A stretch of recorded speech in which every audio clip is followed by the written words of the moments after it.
So basically, look, the main thing I would say for both brothers and sisters that are really conscious about their health and fitness, yeah, in this month, really try and be conscious of what you eat. Honestly, like, stay active during the day as much as you can. But when it comes to iftar, like, don't forget, when you're fasting for these prolonged period of times, it's what, 18 hours for us now, your stomach shrinks. Yeah. So you can, in a way, for those that want to, for example, lose weight, you can use that to your advantage, where you're gonna get full quicker.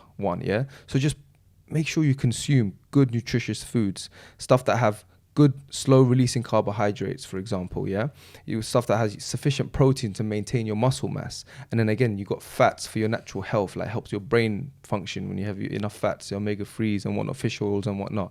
So it's just making sure you get the sufficient nutrients inside your system in this period, so that way you can function properly, you can still reach your goals, and inshallah just get through this month and you just come out of it feeling stronger, fitter and healthier.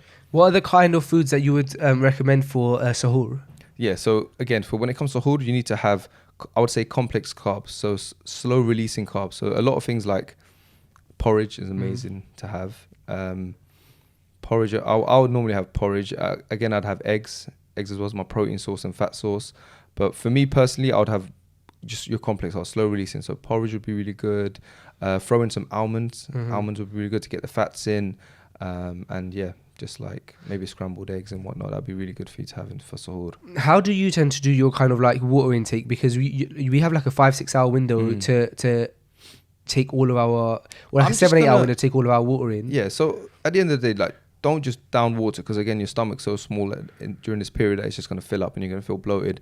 Just take kind of like half a glass or a glass throughout that period. So have a glass of water with your during iftar, and then again maybe like an hour later. Just kind of just give yourself every hour have a glass of water.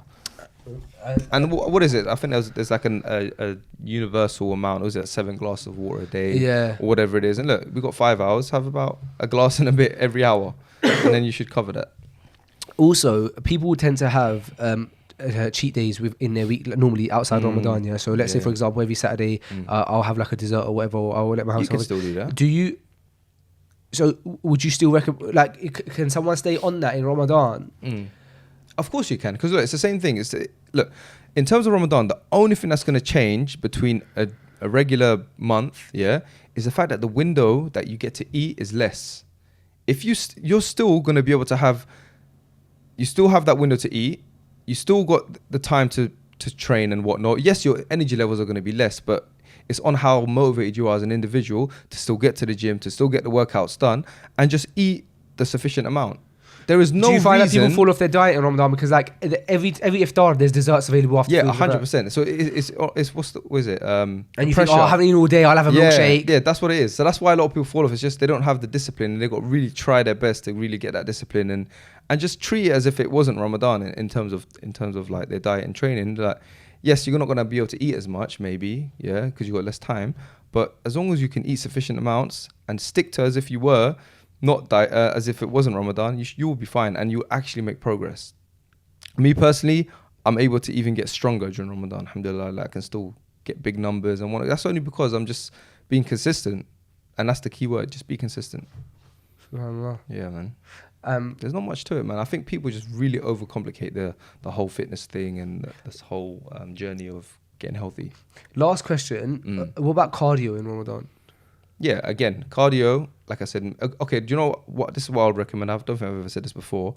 If you want, so like an hour before or 45 minutes before, hopefully you can get home on time, freshen up, yeah, for iftar. But like, get your cardio in half an hour before you're about to... Oh, so you just go home and drink your water? Yeah, and then go home, break your fast, quickly shower and whatnot, break your fast, and then get on with your iftar, tarawih and whatnot, and just do it like that, man. Yeah, 100%. I say do cardio before you break your fast.